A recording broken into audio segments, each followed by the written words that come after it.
When German Field Marshal Erwin von Kleist reviewed the intelligence reports from the Eastern Front, he couldn't suppress a thin smile. The Soviet counteroffensive at Stalingrad was collapsing not from German tactical brilliance, but from something far more predictable: logistics. The Red Army had advanced 200 kilometers in 3 weeks, and now their supply lines were fracturing under the strain of winter and distance. Von Kleist turned to his logistics chief, General Major Otto Brenner, and stated what every professional officer understood as fundamental military law.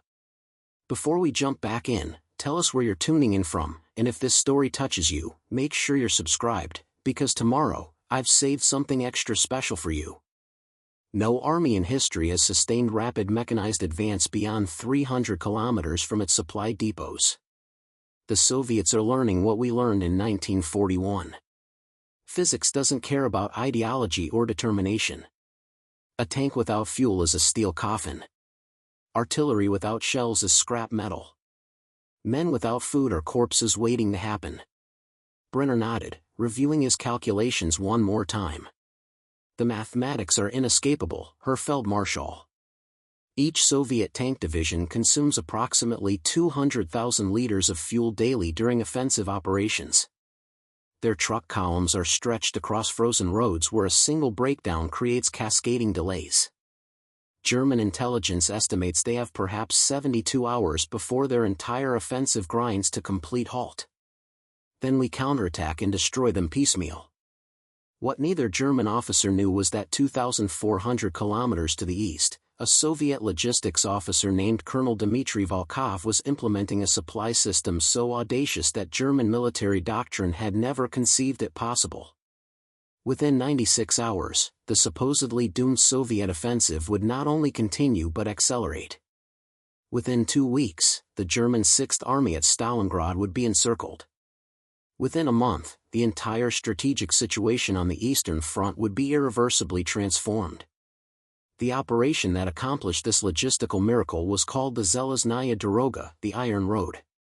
It would transport 890,000 tons of supplies across the worst terrain and weather conditions imaginable, sustaining offensive operations that German staff officers calculated were physically impossible. The story of how 31,000 Soviet truck drivers, mechanics, and logistics personnel defeated German military science remains one of the most remarkable and least known operations of World War II. The confidence radiating from Wehrmacht headquarters in late 1942 wasn't arrogance, it was mathematics backed by bitter experience. German officers had spent 2 years learning the brutal lessons of Eastern Front logistics, where distance and weather killed as efficiently as bullets. General Oberst Franz Halder, chief of the German General Staff until September 1942, had documented these lessons meticulously.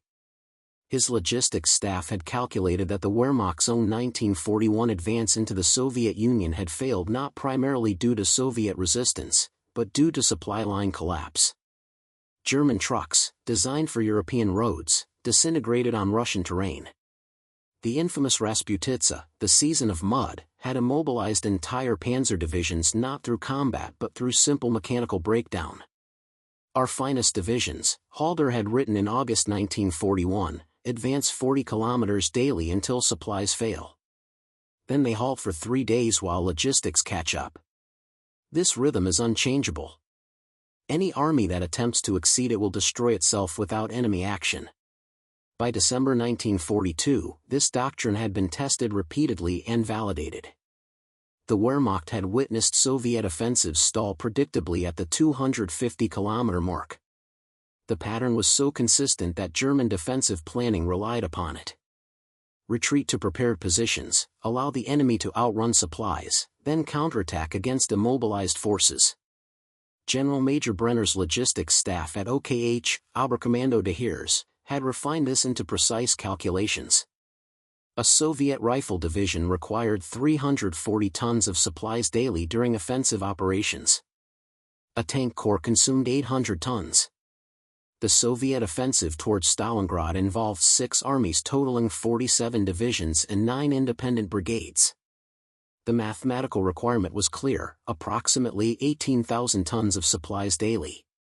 delivering 18,000 tons across 200 kilometers of winter roads, Brenner explained to von Kleist, requires a minimum of 3,600 trucks making daily round trips. The Soviets don't possess 3,600 functioning trucks in the entire Stalingrad sector. Their railway system is destroyed. We've systematically bombed every major depot. The offensive is already dead, the Soviets simply haven't realized it yet. German aerial reconnaissance reinforced this assessment. Luftwaffe pilots reported Soviet supply columns stretched across frozen steppe roads, vehicles broken down and abandoned, massive traffic jams at river crossings. Intelligence officers counted fewer than 1,800 trucks in the entire Soviet supply network supporting the offensive. They're attempting the impossible, concluded General Lieutenant Arthur Schmidt, Chief of Staff to General Friedrich Paulus commanding the 6th Army at Stalingrad. We face not a military threat but a logistical fantasy. Soviet commanders have advanced beyond their capability to sustain operations. Within 96 hours, their offensive collapses from internal failure. We needn't counterattack. We need only wait.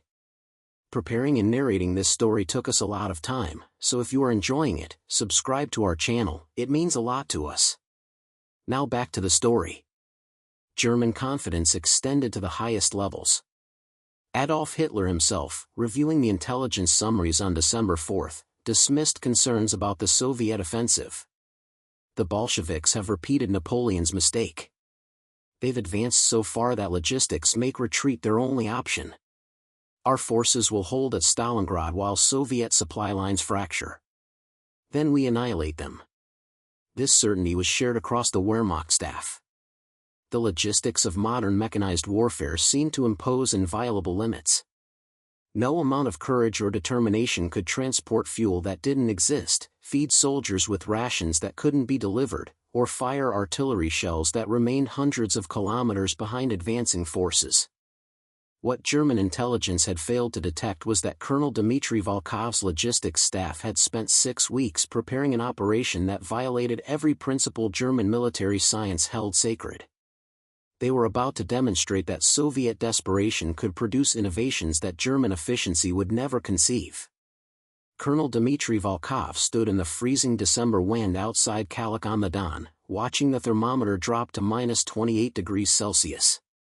His orders from Marshal Georgy Zhukov were explicit and seemingly impossible: sustain the offensive encircling Stalingrad despite supply lines that stretched across 240 kilometers of frozen steppe.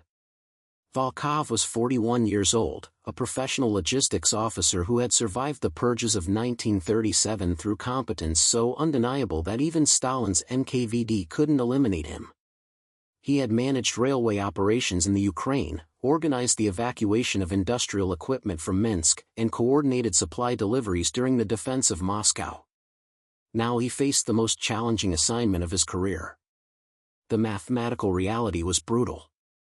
Soviet forces advancing towards Stalingrad comprised approximately 780,000 men organized into 6 armies. They required 19,500 tons of supplies daily: ammunition, fuel, food, medical supplies, spare parts, and winter clothing. Traditional Soviet logistics doctrine relied on railway transport, but German bombardment had destroyed every rail line within 200 kilometers of the front. This meant truck transport, and here the numbers grew worse. Soviet ZIS-5 trucks, the backbone of Red Army logistics, could carry 3 tons maximum. Transporting 19,500 tons daily required 6,500 truck trips. The round-trip distance from the nearest functioning rail depot at Leninsk to the front lines was 480 kilometers. At average speeds of 25 kilometers per hour on winter roads, each round trip required 19 hours minimum. Volkov's staff officer, Major Alexei Petrov, had completed the calculation 3 times, hoping to find an error. Comrade Colonel, to deliver required tonnage, we would need approximately 8,200 trucks operating continuously. We possess 2,100 functioning vehicles. Even if we requisitioned every civilian truck within 500 kilometers, we couldn't reach 4,000. The mathematics make this operation impossible. Volkov had expected this assessment. He had performed the same calculations and reached the same conclusion: traditional Soviet logistics doctrine couldn't sustain the offensive. The solution, he realized, required abandoning every principle he had learned in 20 years of military service. "We're not going to use traditional doctrine," Volkov announced to his stunned staff. "We're going to create a continuous flow system. Every truck will operate 22 hours daily minimum. We'll build relay stations where fresh drivers take over vehicles without stopping the convoy. We'll abandon broken trucks immediately rather than attempting repairs. We'll stockpile supplies at forward positions that we capture, creating intermediate depots. And we'll use every vehicle that moves: military trucks, civilian buses, captured German vehicles, tractors, anything with wheels." The audacity of this plan silenced the staff. Captain Ivan Sokolov, an experienced transport officer, finally spoke. "Comrade Colonel, operating vehicles 22 hours daily will destroy them within weeks. Driver fatigue will cause massive accidents. The Germans will interdict our supply lines easily. Every military manual says this approach guarantees catastrophic failure." "Every military manual," Volkov replied quietly, "was written by people who had never attempted to encircle 300,000 German soldiers during a Russian winter while outrunning our own supply lines. We're going to prove that determination and improvisation can overcome mathematical impossibility. Or we're going to fail and the offensive collapses. Either way, we begin immediately." The technical specifications Volkov outlined stunned his officers. Continuous convoy system: trucks would depart supply depots every 8 minutes, 24 hours daily. Driver rotation: fresh drivers would take over vehicles at relay stations, eliminating rest stops. Maintenance triage: any truck requiring more than 30 minutes repair would be abandoned. Route priority: military police would remove any vehicle traveling below 20 kilometers per hour. Emergency authority: convoy commanders could requisition any civilian vehicle or fuel source. Weather operations: convoys would continue during snowstorms that grounded German aircraft. Major Petrov reviewed these specifications with growing alarm. "Comrade Colonel, this system wastes resources prodigiously. We'll lose 40% of our vehicles within the first month. Driver casualties from accidents will be severe. The fuel consumption just to operate the convoys will equal what an entire tank army requires." Volkov nodded. "Correct on all counts. But if we succeed, we encircle the German Sixth Army. If we fail using traditional methods, the offensive stalls and we lose the initiative. Stalin has given explicit orders: the Stalingrad offensive continues regardless of cost. Our choice is simple: attempt the impossible or guarantee failure through caution." The Soviet system Volkov designed operated on principles that would have horrified German logistics officers trained in efficiency and conservation. Where German doctrine emphasized preserving vehicles, Soviet doctrine would treat trucks as expendable ammunition. Where German planning required days of preparation, Soviet execution would begin within hours. On December 5, 1942, the first convoys of what would become the Iron Road began rolling eastward from Leninsk. The drivers were a mixture of regular army transport troops, hastily trained civilians, women volunteers, and even teenagers who lied about their ages. Many had never driven trucks before receiving 48 hours of training. None had experience with the system Volkov was implementing. German reconnaissance units observing the initial convoys reported to headquarters with confusion. Soviet supply columns observed moving at night with headlights. Vehicles spaced at dangerously close intervals. No apparent traffic control or military discipline. Assessment: disorganized retreat or inexperienced troops. General Major Brenner read these reports at OKH headquarters and smiled. As predicted, the Soviets are attempting supply operations beyond their organizational capability. The chaos observed is confirmation that their offensive has already failed logistically. Within 72 hours, their forward units will be immobilized. What Brenner couldn't know was that the chaos was actually Volkov's system functioning exactly as designed. The close spacing wasn't disorganization but maximum throughput. The headlights weren't incompetence but acceptance that speed mattered more than concealment. The apparent lack of traffic control was actually decentralized execution that allowed convoy commanders to make immediate decisions without waiting for orders from headquarters. At 0400 hours on December 7, 1942, Senior Sergeant Yuri Antonov climbed into his ZIS-5 truck at the Leninsk Supply Depot, the 47th vehicle in a convoy of 112 trucks departing for the front. His cargo manifest listed 3 tons of 76mm artillery shells destined for the 24th Army's artillery battalions near Kalach.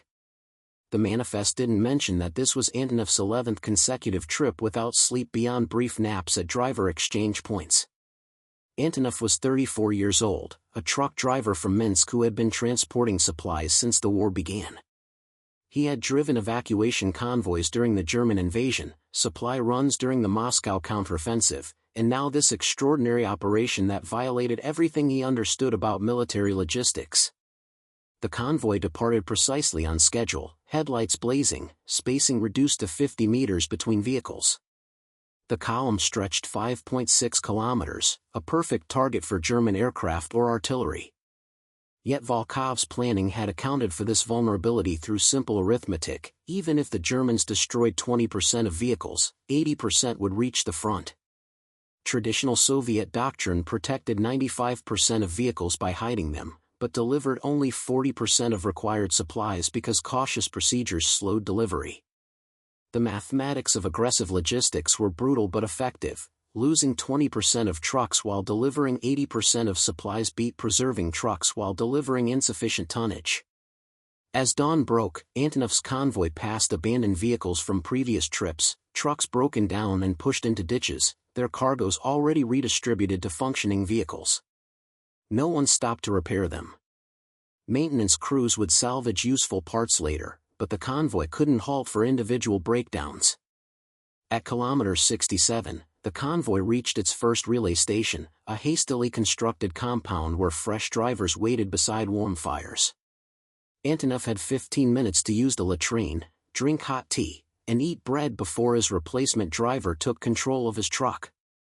The vehicle never stopped moving. Antonov jumped off while it rolled at 5 kilometers per hour, and his replacement jumped on. This driver exchange system, unprecedented in Soviet military logistics, multiplied effective range exponentially. A single driver could operate safely for 10 hours maximum. But by rotating drivers every 80 kilometers, vehicles could operate 22 hours daily. The truck itself became the unit of logistics, not the driver. German aerial reconnaissance photographed these relay stations but misidentified them as regular supply depots. Intelligence analysts calculated that the Soviets were building fixed logistics infrastructure that German forces could easily target and destroy. They failed to recognize that the stations were mobile, expendable, and could be relocated within hours if threatened. By December 10, the Iron Road had established an operational rhythm that stunned both Soviet and German observers. The statistics emerging from Volkov's headquarters seemed impossible. Daily operations, December 10, 1942. Trucks departing Leninsk Depot, 2,847, 1 every 8 minutes. Average cargo per truck, 3.2 tons, many overloaded beyond specifications. Daily tonnage delivered, 9,110 tons, 46% of theoretical requirements. Round-trip time per vehicle, 18 hours average. Vehicle breakdown rate, 31% daily. Driver casualty rate from accidents, 7 per day. Fuel consumed by convoy operations, 187,000 liters daily. German intelligence officers reviewing captured Soviet logistics documents dismissed these numbers as propaganda. No logistics system loses 31% of vehicles daily and continues operating, wrote Hauptmann Friedrich Weber in his analysis. These figures represent Soviet desperation, not sustainable operations. The offensive must collapse within days. But the offensive didn't collapse. It accelerated. On December 12, Soviet forces completed the encirclement of Stalingrad, trapping the German Sixth Army. The maneuver succeeded not through tactical brilliance but through sustained logistics that German staff calculations had declared impossible. While German units waited for supplies that never arrived, Soviet forces continued advancing because Volkov's Iron Road kept delivering despite losses that would have paralyzed Wehrmacht logistics. The key to understanding the Iron Road's success lay in Soviet acceptance of massive waste as operational necessity. German logistics doctrine, refined through decades of peacetime planning, emphasized efficiency, using minimum resources to achieve maximum effect. Soviet wartime logistics under Volkov inverted this priority, achieved the objective regardless of resource consumption. A single example illustrated the philosophical difference. On December 14, a ZIS-5 truck carrying ammunition suffered transmission failure 80 kilometers from the front. German doctrine would have halted the convoy, performed field repairs, estimated time, 4 hours, recovered the vehicle, and continued. Soviet Iron Road doctrine instead transferred the cargo to following vehicles within 10 minutes, pushed the disabled truck into a ditch, and continued without pause. The truck was lost, but the cargo reached its destination only 30 minutes late instead of 4 hours late. Multiplied across thousands of vehicles daily, this approach delivered supplies at speeds German planning considered impossible. General Major Otto Brenner received the disturbing intelligence report on December 16, 1942, at OKH headquarters. Soviet forces had not only maintained their offensive but had actually increased operational tempo. Units that should have been immobilized from supply failure were attacking German positions with full ammunition loads and adequate fuel. "This is impossible," Brenner told his staff. "Our calculations were precise. Soviet logistics cannot sustain operations at this distance from railheads. There must be errors in our intelligence." But reconnaissance flights confirmed what ground reports indicated: continuous Soviet supply columns operating day and night, with vehicle density and movement speed that defied German understanding of logistics operations. Luftwaffe pilots reported supply convoys visible for 30 kilometers, headlights blazing in defiance of all military doctrine. Oberst Heinrich Gerlach, chief logistics analyst for Army Group B, attempted to reconcile observations with doctrine. "Either the Soviets have developed transport capacity we completely failed to detect, or they've implemented a logistics system operating on principles we don't understand. Neither explanation is satisfactory." German intelligence intensified surveillance of Soviet supply routes. What they discovered challenged fundamental assumptions about military logistics. Soviet Iron Road characteristics, German intelligence assessment, December 18, 1942. Convoy spacing, 50 to 100 meters, German doctrine, 500 meters minimum. Night operations, headlights visible, German doctrine, blackout discipline mandatory. Speed maintenance, vehicles traveling below 20 kilometers per hour removed from route, German doctrine, maintain convoy cohesion. Breakdown response, disabled vehicles abandoned, German doctrine, recover and repair all equipment. Driver endurance, operating beyond human safety limits, German doctrine, mandatory rest periods. Vehicle utilization, 22 hours daily operations, German doctrine, 12 hours maximum sustainable. These observations, Gerlach wrote in his analysis, suggest the Soviets have abandoned logistics science in favor of brute force application of resources. This approach should result in catastrophic system failure. That it continues functioning indicates either massive resource reserves we failed to detect, or operational principles that contradict established military doctrine. The psychological impact on German forces was immediate and corrosive.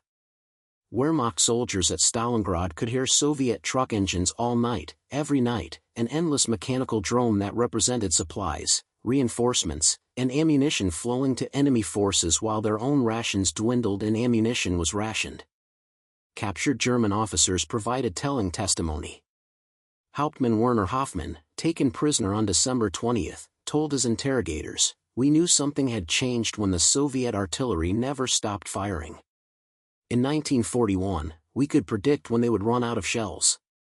Now they fire continuously, day and night. The truck sounds never stop. They're bringing more supplies than we can destroy. By December 22, the German Sixth Army at Stalingrad was completely encircled. General Oberst-Paulus's requests for resupply by air demonstrated the Wehrmacht's failure to comprehend Soviet logistics capacity. German planners calculated that the Luftwaffe could deliver 300 tons daily by air, an effort they considered heroic. The Iron Road, operating on frozen ground roads, was delivering 11,000 tons daily to Soviet forces conducting the encirclement. The disparity wasn't just quantitative but philosophical. German logistics remained rooted in peacetime efficiency models. Soviet logistics had evolved into wartime effectiveness models that accepted massive waste as the price of sustained operations. Volkov's staff, reviewing their operational statistics on December 24, understood they were writing new doctrine in real time. Iron Road cumulative performance, December 5 to 24, 1942. Total supplies delivered, 203,420 tons. Vehicles employed, 2,847 average, 3,600 peak. Total vehicle kilometers, 18.4 million. Vehicles destroyed or abandoned, 1,847, 65% of original fleet. Replacement vehicles integrated, 2,100. Driver casualties, 267, accidents, exposure, enemy action. Fuel consumed by operations, 3.74 million liters. German units encircled, 6th Army, 22 divisions, 300,000 men. Major Petrov, reviewing these statistics, made an observation that captured the Iron Road's essence. Comrade Colonel, we've lost more vehicles than most armies possess, consumed more fuel than the entire Wehrmacht in this sector receives monthly, and violated every principle of efficient logistics. Yet we've achieved what German staff officers calculated was mathematically impossible. We've proved that war rewards effectiveness over efficiency. Volkov nodded slowly, exhaustion evident in his movements. The Germans are fighting the war they prepared for, a war where logistics follows established doctrine, where efficiency is prized, where resources are conserved. We're fighting the war we must fight, where objectives matter more than methods, where waste is acceptable if goals are achieved, where doctrine yields to necessity. As 1942 ended and 1943 began, the Iron Road continued its relentless operations. German forces trapped at Stalingrad awaited relief that would never come, while Soviet forces besieging them received supplies that German calculations said couldn't be delivered. The lesson was clear but difficult for Wehrmacht officers to accept: modern mechanized warfare had changed. Victory belonged not to the most efficient logistics but to the most sustained logistics. The side that could deliver adequate supplies despite massive losses would defeat the side that preserved resources while delivering insufficient tonnage. General Major Martin Fiebig, commanding 8 Air Corps tasked with supplying the encircled 6th Army at Stalingrad, sat before a chart that represented mathematical impossibility becoming catastrophic reality. His Luftwaffe transport units had flown 154 sorties in the past 24 hours, delivering 289 tons of supplies to the trapped German forces, a heroic effort by any historical standard. The Soviets, according to latest intelligence, had delivered 13,200 tons to their besieging armies using ground transport alone. Fiebig turned to his logistics officer, Major Klaus Reinhardt, and asked the question that Wehrmacht commanders across the Eastern Front were now confronting. How are they doing this? Our intelligence calculated Soviet logistics capacity at perhaps 4,000 tons daily maximum. They're delivering triple that figure consistently. Either our entire understanding of logistics science is wrong, or the Soviets have rewritten the rules of mechanized warfare. Reinhardt had no satisfactory answer. German doctrine, refined through decades of professional military education, treated logistics as applied mathematics, predictable, calculable, governed by immutable physical laws. The Soviet Iron Road was producing results that violated those laws, yet the evidence was undeniable.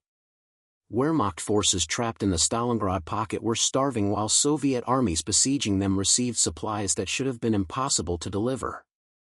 What German commanders didn't yet understand was that Colonel Volkov's logistics system had evolved beyond its initial design. The Iron Road was no longer merely sustaining offensive operations, it was adapting, innovating, and multiplying its effectiveness in real time. Within 3 weeks, the operation would achieve supply delivery rates that would force German military theorists to completely revise their understanding of mechanized logistics. By early January 1943, the Iron Road had transformed from desperate improvisation into refined operational doctrine. Volkov's staff had collected data from 37 consecutive days of operations and identified patterns that allowed systematic optimization. Major Alexei Petrov presented the analysis to Volkov on January 10. "Comrade Colonel, we've discovered that our initial assumptions about vehicle utilization were too conservative. Drivers operating on benzodrine and rotating every 60 kilometers instead of 80 can sustain 24-hour operations instead of 22 hours. This increases daily throughput by 9%. The human cost was severe, driver casualty rates from accidents climbed to 11 per day, but Soviet command accepted this as necessary." Captain Ivan Sokolov, now promoted to major for his logistics innovations, had implemented a triage system that categorized drivers by endurance capacity. High-stamina drivers received premium routes with maximum pay. Lower-stamina drivers received shorter routes. Drivers who suffered accidents were replaced immediately without ceremony. "We're treating drivers as renewable resources," Sokolov admitted to Volkov privately. "It's brutal, but it's effective. German logistics protects individual soldiers at the cost of mission accomplishment. We sacrifice individuals to accomplish the mission. That difference is winning the war." The Iron Road's evolution included innovations that German observers found incomprehensible. Advanced innovations, January 1943. Mobile repair factories. Instead of fixed maintenance depots, Soviet engineers created truck-mounted repair facilities that moved forward with the convoys. A broken transmission could be swapped in 40 minutes using pre-assembled replacement units. Germans required 6 hours minimum for the same repair at fixed facilities. Convoy mixing, supply trucks, fuel tankers, and ammunition carriers traveled in mixed convoys instead of separate specialized convoys. This eliminated waiting time at forward distribution points. If artillery needed shells immediately, they were already in the arriving convoy rather than scheduled for separate delivery. Prepositioned supplies. Soviet forces deposited supply caches at 50-kilometer intervals along the entire route. Any convoy encountering delays could draw from these reserves, maintaining delivery schedules even when individual trucks failed. Captured equipment integration. Soviet mechanics became expert at incorporating captured German vehicles into the convoy system. Wehrmacht trucks designed for European roads proved more reliable on frozen steppe than mud season, and their fuel efficiency was superior. By mid-January, approximately 300 captured German vehicles were operating in Iron Road convoys, painted olive with Soviet markings. Weather exploitation. Volkov recognized that severe winter weather grounded German aircraft but had minimal impact on ground convoys. The worst blizzards created conditions where the Iron Road operated without air interdiction. Soviet convoys deliberately accelerated operations during storms, delivering supplies when German observation was impossible. These innovations multiplied effectiveness exponentially. On January 15, 1943, the Iron Road achieved a delivery rate that shattered German confidence in their intelligence assessments, 16,800 tons delivered in 24 hours. General Major Otto Brenner, reviewing this figure at OKH headquarters, initially refused to validate the report. "This tonnage is impossible. It represents more supplies than the entire Wehrmacht moved daily during our advance to Moscow. The Soviets don't possess the transport capacity. This must be a calculation error or deliberate misinformation." But intercepted Soviet radio traffic confirmed the numbers. More disturbing for German analysis, Soviet units were now reporting supply surpluses, ammunition stockpiles exceeding immediate requirements, fuel reserves sufficient for 3 days of operations, food rations above daily needs. "We're not just facing adequate Soviet logistics," Oberst Heinrich Gerlach wrote in his intelligence assessment dated January 18, "we're facing superior Soviet logistics.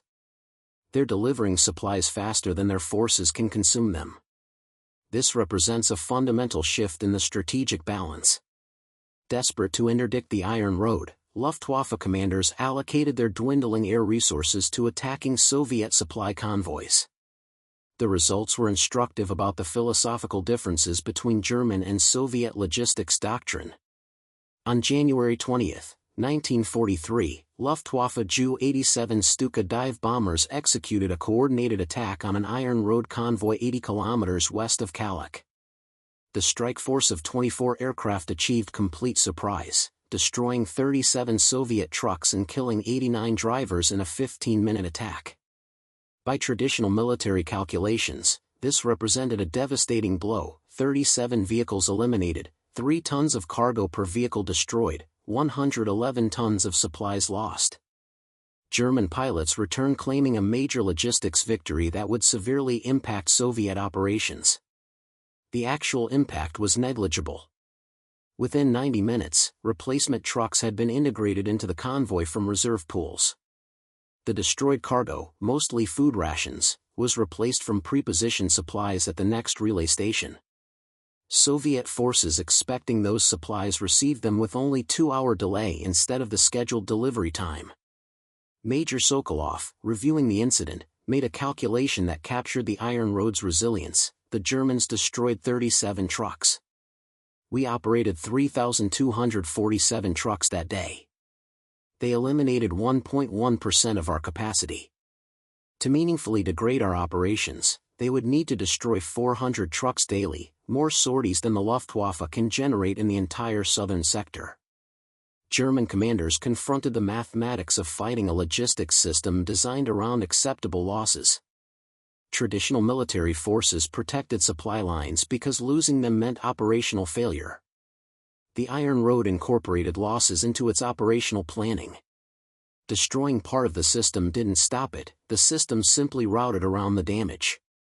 General Lieutenant Hans Hube, commanding 14 Panzer Corps trapped at Stalingrad, observed Soviet supply operations from his encircled position and recognized the futility of German countermeasures. "We're trying to fight 20th century industrial logistics with 19th century military tactics. Every convoy we attack is replaced within hours. Every depot we bomb is rebuilt overnight. The Soviets have created a supply system that multiplies faster than we can destroy it." German ground forces attempted to raid Soviet supply convoys using what few mobile reserves remained. On January 24, a Kampfgruppe of 200 German soldiers with armored cars attacked an Iron Road convoy, destroyed 12 trucks, and captured supplies before Soviet security forces drove them off. The Germans celebrated this tactical success. The Soviet response revealed strategic thinking at a different level.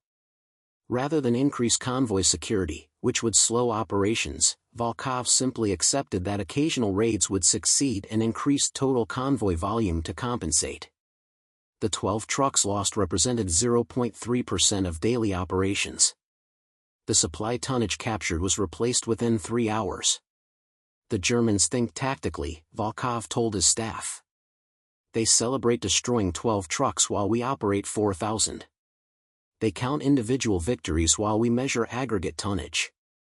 This is why they're losing." Behind the statistics were human beings operating at the limits of endurance. Senior Sergeant Yuri Antonov, who had driven continuously since December 7, collapsed at a relay station on January 26 after 51 days of near-constant operations. Medical officers diagnosed severe exhaustion, malnutrition, and symptoms of stimulant abuse from excessive benzodrine consumption. Antonov had completed 87 round trips, transported 278 tons of supplies, and driven 41,860 kilometers, equivalent to circumnavigating Earth. He had witnessed 23 fellow drivers die in accidents, seen countless trucks abandoned, and operated through blizzards that reduced visibility to zero. When he collapsed, his first words were, "Did my truck reach the front?" Stories like Antonov's multiplied across the 31,000 drivers operating the Iron Road. The casualty rate was staggering. By the end of January 1943, the operation had suffered. Iron Road casualties, December 5, 1942 to January 31, 1943. Driver deaths, 614, accidents, exposure, enemy action. Serious injuries, 2,347. Medical evacuations from exhaustion, 4,891. Psychological breakdowns, 1,205. Frostbite casualties, 8,922. Drivers requiring stimulants to continue, 22,000 plus, estimated. Yet morale remained extraordinarily high. The drivers understood they were accomplishing something unprecedented in military history. Soviet propaganda reinforced this, but the drivers knew from direct observation. They could see German prisoners trudging westward, emaciated and broken, while Soviet forces received everything needed to continue offensive operations. Junior Sergeant Nina Voloshyna, one of approximately 2,000 women driving Iron Road trucks, wrote in a letter to her sister, "The work destroys us, but we're destroying the fascists faster. Every kilometer I drive is a kilometer closer to Berlin. When I'm too exhausted to see the road, I remember the German soldiers who laughed when they invaded. They're not laughing now." The psychological contrast with German forces was stark.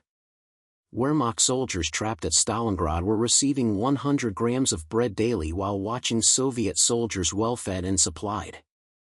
German pilots flying desperate resupply missions to the pocket knew they were losing 30% of aircraft to Soviet fighters and anti-aircraft fire, delivering supplies insufficient to sustain the trapped forces. Hauptmann Werner Hoffmann, the German officer captured in December, provided eloquent testimony during interrogation in late January. "The moment we knew we'd lost was when we understood your truck drivers were winning the war. Not your generals, not your tactics, but your logistics. You're killing us with supply trucks. That's harder to accept than battlefield defeat." By February 1943, the Iron Road had achieved operational maturity that represented the pinnacle of Soviet logistics capability. The system was delivering supplies at rates that would have been considered fantasy 6 months earlier. Colonel Volkov reviewed the February 3 operational statistics with satisfaction mixed with exhaustion. Iron Road daily operations, February 3, 1943. Trucks operating, 4,247. Daily convoys, 180, one every 8 minutes. Tonnage delivered, 18,900 tons. Average delivery distance, 290 kilometers. Fuel consumed, 423,000 liters. Vehicle breakdown rate, 27%, improved from January's 31%. Driver rotation efficiency, 94%. Supply surplus at front, 3 days of ammunition, 2 days of fuel, 4 days of rations. The implications were devastating for German strategic planning. Soviet forces besieging Stalingrad were now better supplied than German forces had been during their advance in 1941. The Red Army could sustain offensive operations indefinitely while Wehrmacht forces struggled to maintain defensive positions. Field Marshal Erich von Manstein, commanding Army Group Don in a desperate attempt to relieve Stalingrad, encountered the Iron Road's impact directly. His relief operation required advancing 200 kilometers through Soviet-held territory, but his panzer divisions were critically short of fuel. German logistics could deliver perhaps 40% of requirements to forward units. Soviet forces opposing Manstein received 110% of their supply requirements, creating stockpiles that enabled sustained counterattacks. The disparity was so stark that Manstein reported to Hitler, "We face not merely superior Soviet numbers, but superior Soviet logistics. They can replace losses faster than we can inflict them, supply forces faster than we can interdict supplies, and sustain operations beyond our capacity to match. The relief of Stalingrad is logistically impossible." On February 2, 1943, the German Sixth Army surrendered at Stalingrad. Of the 300,000 Wehrmacht soldiers who had been encircled, fewer than 91,000 survived to enter Soviet captivity. The majority had died not from combat but from starvation, disease, and exposure, all consequences of logistics failure. The Iron Road had delivered 1,240,000 tons of supplies to Soviet forces during the encirclement operation. German air resupply had delivered 8,350 tons to the trapped Sixth Army. The ratio, 148-1 in Soviet favor, represented the most lopsided logistics comparison in military history to that point. Watching the Stalingrad catastrophe unfold, some German officers recognized that Wehrmacht logistics doctrine required fundamental revision. General Major Fritz Thiele, chief of Wehrmacht communications, proposed creating a German equivalent to the Iron Road for supplying Army Group Center. The proposal revealed how completely the Iron Road violated German military culture. Thiele's plan called for operating trucks 20 hours daily, German doctrine maximum, 12 hours. Abandoning disabled vehicles, German doctrine, recover all equipment. Accepting 25% daily vehicle losses, German doctrine, losses above 5% trigger operational pause. Rotating drivers mid-route, German doctrine, drivers complete assigned missions. Operating convoys with minimal spacing, German doctrine, maintain 500-meter intervals. The proposal was rejected within 48 hours. General Oberst Kurt Zeitzler, chief of the Army General Staff, wrote in his rejection, "This system wastes resources prodigiously, endangers personnel recklessly, and violates established logistics doctrine. German efficiency cannot be abandoned in favor of Soviet wastefulness. We will not adopt enemy methods regardless of their apparent success." This rejection illuminated the fundamental barrier preventing German logistics innovation. Wehrmacht doctrine was rooted in peacetime efficiency principles, conserving resources, protecting equipment, following established procedures. Soviet wartime logistics had evolved toward effectiveness principles, achieving objectives regardless of resource consumption.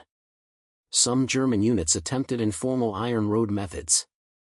Oberst Hyacinth Graf Strachwitz, commanding a panzer regiment in early 1943, ordered his supply trucks to operate continuously with driver rotations.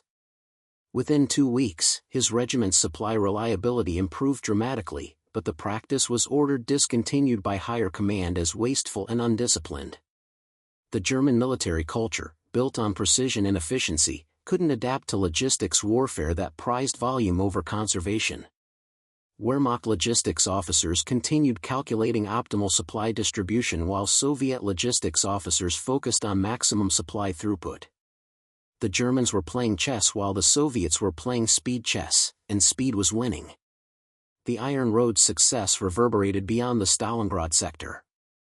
Soviet logistics officers across the Eastern Front studied Volkov's methods and began implementing similar systems.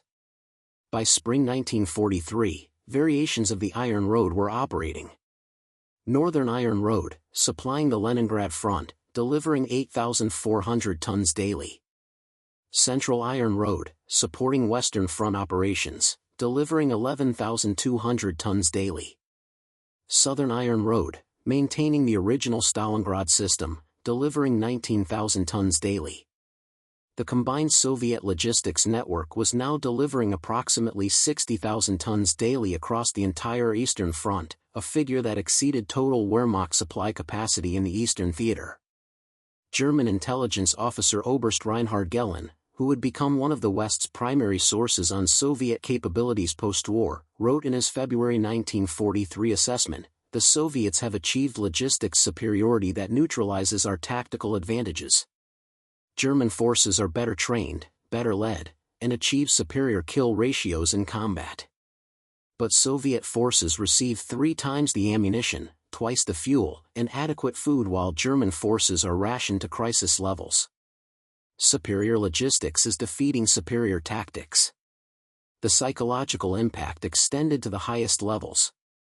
Adolf Hitler, reviewing logistics reports in late February 1943, exploded in rage at his staff. "How is it possible that the Bolsheviks, who we were told couldn't organize a simple supply system, are delivering supplies faster than our vaunted Wehrmacht?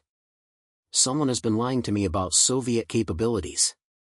The truth, which few German officers wanted to articulate, was that German assessments of Soviet capabilities had been colored by ideological assumptions. Nazi racial theory insisted Slavs were inferior, disorganized, incapable of modern mechanized warfare. The Iron Road demolished these assumptions with mechanical consistency, 6,000 trucks operating 24 hours daily, driven primarily by peasants and workers who had learned to drive only months earlier, delivering tonnage that German logistics science declared impossible. February 1943 brought the coldest temperatures of the winter, sustained periods below -35 degrees Celsius. German logistics planning assumed such conditions would halt all truck-based supply operations. Wehrmacht vehicles frozen solid, their engines unable to start, their fuel lines crystallized. The Iron Road continued operating.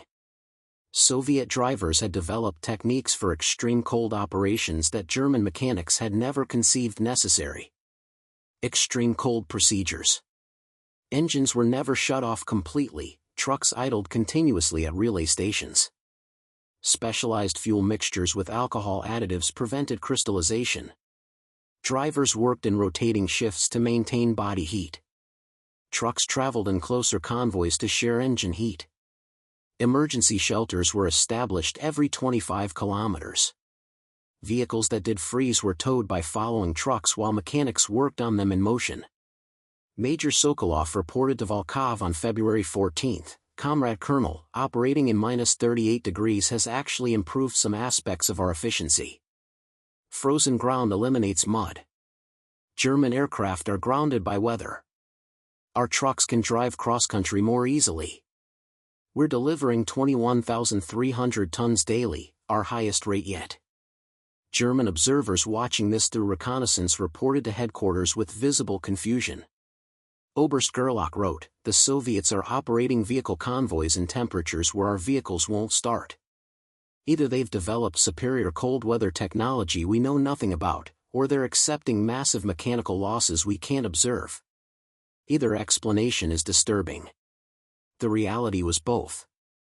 Soviet vehicles did suffer higher mechanical failure rates in extreme cold, breakdown rates climbed to 38%, but the systems simply absorbed these losses and continued.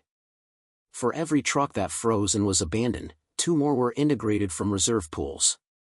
On March 15, 1943, as spring Rasputitsa, mud season, made the Iron Road unsustainable, Volkov's operation was officially transitioned to railway-based logistics.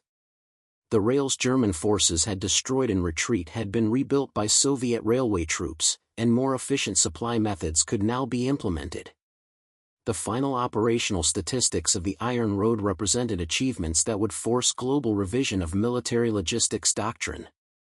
Iron Road complete operations, December 5, 1942 to March 15, 1943.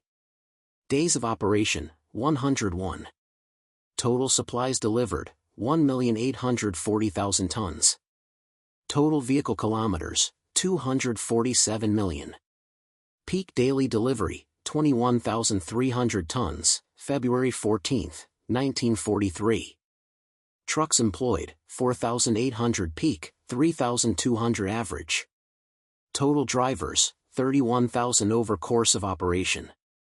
Driver casualties, 1,847 killed, 7,200 seriously injured. Vehicles destroyed/abandoned, 6,200. Fuel consumed, 47 million liters. German forces defeated through logistics superiority, 6th Army plus 18 additional divisions. The human cost was severe. The Iron Road had consumed drivers and vehicles at rates that peacetime militaries would consider catastrophic. Yet it had achieved the objective, sustaining Soviet offensive operations that destroyed German strategic capacity on the Eastern Front. Colonel Volkov, promoted to General Major for his accomplishments, reflected on the operation in his final report, "We proved that modern warfare rewards effectiveness over efficiency. The Germans conserved resources and lost armies. We expended resources prodigiously and won campaigns. This is the new mathematics of industrial warfare."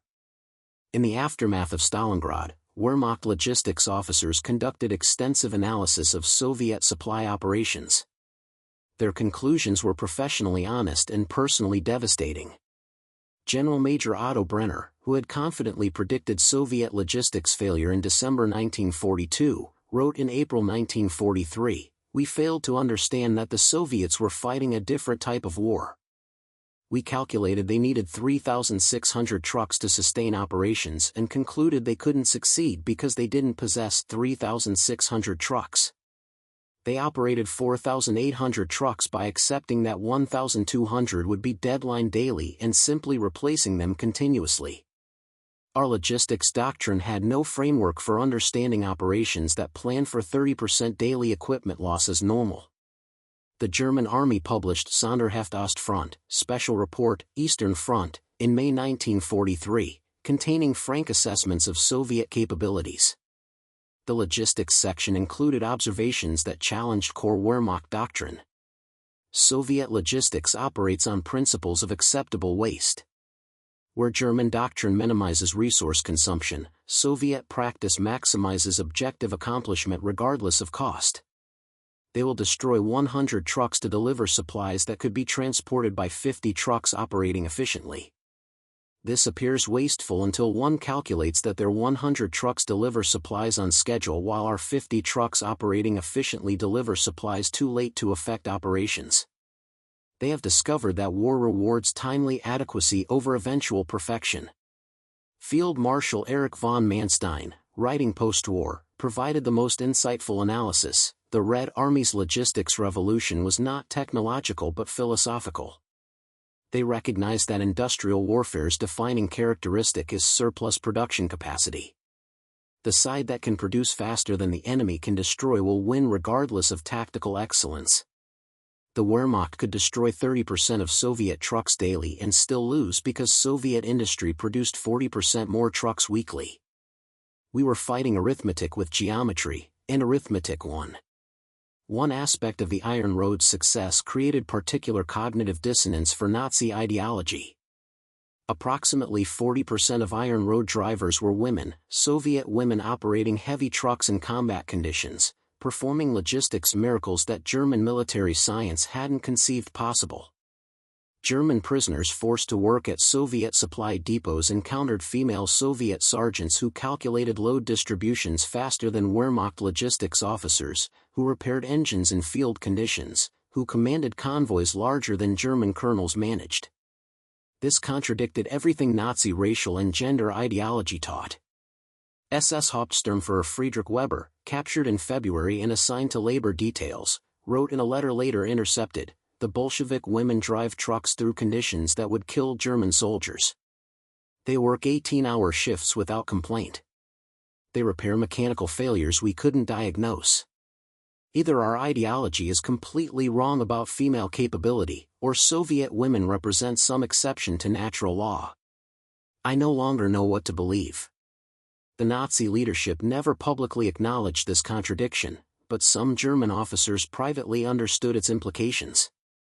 If Soviet women could defeat Wehrmacht logistics, if Soviet peasants could organize supply operations beyond German capacity, then perhaps the entire Nazi worldview was flawed. These doubts, privately expressed, contributed to eroding confidence in ultimate German victory. The Iron Road's influence extended far beyond the 101 days of its operation. Military logistics doctrine worldwide was revised in response to lessons from the operation. The United States Army, studying Soviet logistics operations, developed the Red Ball Express supply system that supported Allied operations in France in 1944. British logistics officers incorporated Soviet methods into their planning for Operation Bag Ration support.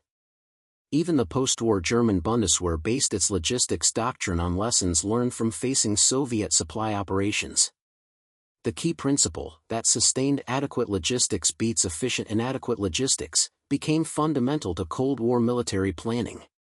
NATO and Warsaw Pact forces both designed logistics systems assuming massive equipment losses and planning for continuous replacement rather than conservation. Modern military logistics, with its emphasis on just-in-time delivery, continuous operations, and acceptable loss rates, traces directly to innovations developed during the Iron Road. Contemporary supply chain management, whether military or commercial, operates on principles that Volkov's desperate improvisation established in December 1942. The 31,000 drivers who operated the Iron Road received little public recognition during the war. Soviet propaganda emphasized tank commanders, infantry heroes, and partisan operations. Truck drivers weren't deemed sufficiently heroic for public celebration. Senior Sergeant Yuri Antonov, who survived the war, worked post-war as a municipal bus driver in Minsk. He never spoke publicly about his Iron Road service until 1975, when a military historian researching the Stalingrad campaign interviewed him. Antonov's testimony revealed the psychological reality behind the statistics. "We knew every trip might be our last. Knew we were being used up like ammunition. But we also knew we were winning. Every ton we delivered was another shell fired at the fascists, another tank fueled, another soldier fed. When I was so exhausted I couldn't remember my own name, I could still remember I was killing Nazis by driving a truck. That kept me going when nothing else could." In 1985, Soviet authorities finally erected a modest monument at Kalach commemorating the Iron Road. The inscription read, "To the drivers who kept the offensive rolling." By then, fewer than 3,000 of the original 31,000 participants were still alive. Junior Sergeant Nina Voloshyna survived the war, became a civil engineer, and helped design Soviet highway systems in the 1950s. In a 1983 interview, she reflected, "The men who laughed when women started driving trucks in 1942 stopped laughing when they saw us complete trips male drivers couldn't finish." The Germans who thought Soviet logistics would collapse learned that determination matters more than doctrine. "We proved that ordinary people can achieve extraordinary things when survival requires it." General Major Dmitry Volkov retired from the Soviet Army in 1950, having revolutionized military logistics without receiving significant public recognition. He died in 1962. His obituary in Red Star, the Soviet military newspaper, mentioned his Stalingrad service in a single sentence. The logistics revolution he initiated went unacknowledged. When German generals surrendered in May 1945, several cited the Iron Road specifically as the moment they recognized ultimate defeat was inevitable. General Feldmarschall Wilhelm Keitel, signing Germany's unconditional surrender, told Soviet officers, "We lost the war at Stalingrad. We lost Stalingrad to your trucks." Everything after was simply confirming what December 1942 proved, that you could sustain operations beyond our capacity to stop them. Superior logistics defeated superior tactics. That's harder to accept than military defeat, but it's the truth. General Oberst Franz Halder, the former chief of staff who had confidently calculated Soviet logistics would fail, wrote in his post-war memoirs, "The Iron Road operation demonstrated that modern warfare had fundamentally changed. Victory no longer belonged to the army with the best tactics or bravest soldiers, but to the nation with superior industrial capacity and willingness to expend resources aggressively." The Wehrmacht prepared to fight a war of maneuver and tactical excellence. The Soviet Union fought a war of industrial production and logistics sustainability. Their approach was crude, wasteful, and antithetical to German military science. It also won. The final word belongs to an anonymous Soviet truck driver whose testimony was recorded in 1978. Asked what he remembered most about the Iron Road, he replied, "The Germans laughed at us in 1941. Called us disorganized, incompetent, inferior. By 1943, they stopped laughing. They'd learned that people they dismissed as peasants could organize the largest supply operation in history. That women they considered inferior could drive trucks through conditions that killed trained German soldiers. That a nation they planned to enslave possessed industrial capacity that overwhelmed their armies. We beat them with trucks. Not tanks, not planes, not brilliant generals, trucks driven by ordinary people who refused to quit. That's what I remember. That we were ordinary, they thought we'd fail, and we proved them catastrophically wrong. One truckload at a time, 24 hours a day, for 101 days straight. That's how you win wars. Not with perfection, but with persistence." The Iron Road ended on March 15, 1943, but its impact echoed through military history. It proved that industrial logistics had become warfare's decisive element, that volume could defeat efficiency, that ordinary people organized effectively could outperform elite forces operating on flawed doctrine. German generals who laughed at Soviet logistics in December 1942 signed surrender documents in May 1945, defeated not primarily by Soviet tactical excellence but by Soviet logistical supremacy. The truck drivers of the Iron Road, operating in the worst conditions imaginable, had delivered victory at 25 km/h across frozen steppe roads. Their story deserves recognition not because it was elegant or efficient, it was neither, but because it worked.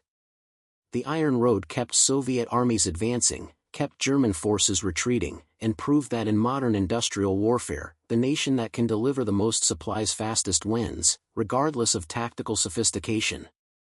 The statistics were staggering: 1,840,000 tons delivered, 6,200 vehicles destroyed, 1,847 drivers killed. Behind each number was a human being who drove until they couldn't drive anymore, then drove some more.